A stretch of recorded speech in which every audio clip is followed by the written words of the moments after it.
Welcome back, everyone.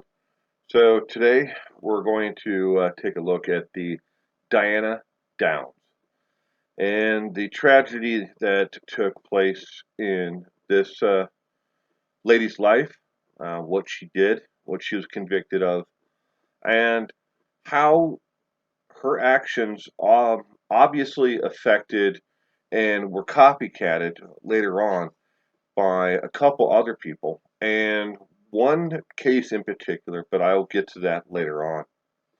So let's jump into it today. On the night of May 19th, 1983, Diana Downs entered an emergency room bay in Springfield, Oregon. Her three children, Carissa, 8, Cheryl, 7, and Danny, 3, were in the back seat covered in blood in her car. They had been shot at point-blank range. The emergency room staff declared Cheryl dead at the scene and placed the other two in the hospital with life-threatening injuries. When questioned about the events that occurred, Downs explained the story of a man who flagged her down off the side of a dirt road while her three children were sleeping in the back seat. He then shot her three children. After getting away, she fled to the emergency room. During the struggle with the shaggy-haired man, who she couldn't really describe other than he was, white and shaggy hair and about 6 feet in height. She also obtained a bullet wound to her left arm, but it wasn't life-threatening. It was more of a grazing shot than anything at all. While her children were still in the hospital, Downs began giving media interviews, telling strange stories and explaining her innocence. Her stories did not match up.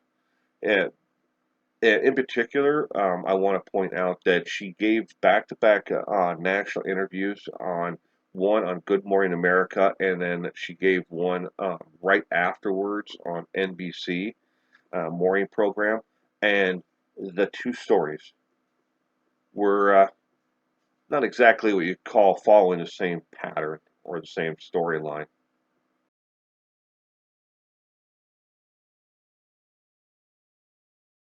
um, ex- Full of exaggerations, details, lessened, and legitimacy of the story, describing that she was taking the children to sightseeing in the dark while they were sleeping.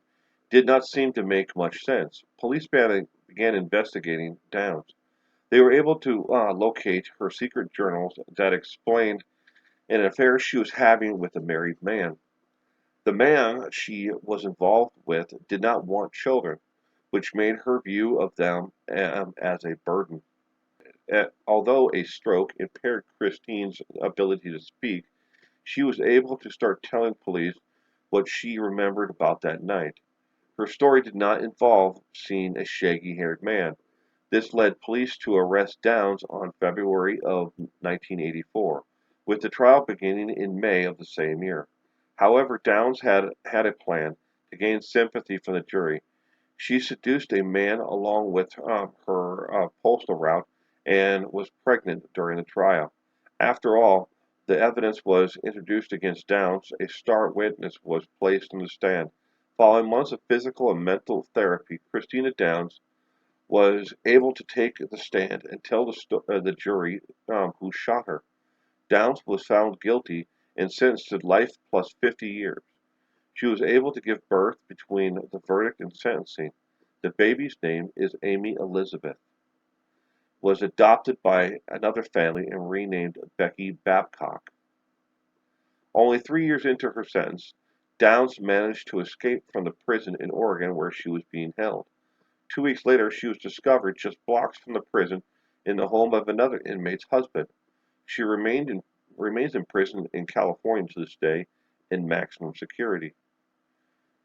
In 2008 and 2010, she was denied parole but must wait a decade before her next parole hearing.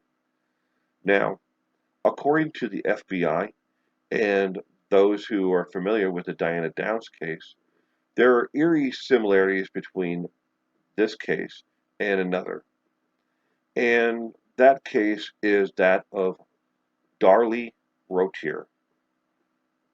They didn't know each other, but if you look at the psychological portion of the two makeups of the two mothers, you can find eerie similarities between why they committed the crimes that they did and how they felt about the world looking in on them, that they were being persecuted and that their children were a burden. So, did Darlie Rotier copy what Christina Downs did? She very well may have. It was a very well publicized story, and it was almost 12 years later when you know Darlie Rotier would end up killing both of her boys in the living room of her own home. And regardless of what people want to think about the Darlie Rotier case now, I've read just about everything on that case. She's guilty.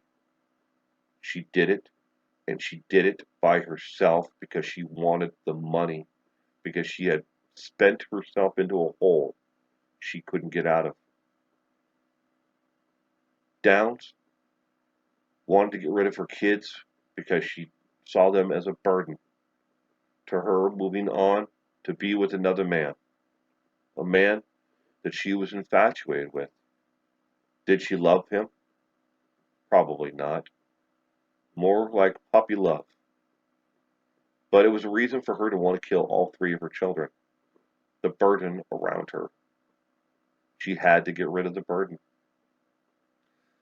Thank you for stopping by and you know watching this video today. You stay safe out there.